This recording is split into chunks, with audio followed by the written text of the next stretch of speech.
Степан Кадашников «Ветер войны». Как было много тех героев, чьи неизвестны имена, навеки их взяла с собою свой край неведомый война.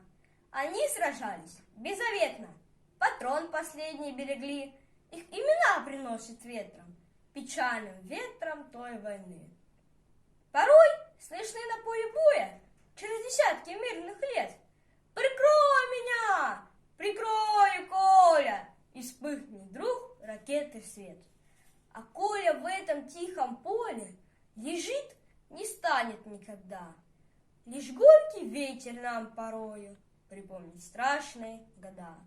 Сегодня мало кто заплачет, придя к могилам той войны. Но это все-таки не значит, что позабыли Колю мы. Мы помним это горе, осталась в памяти война. И русское родное поле приносит ветром имена.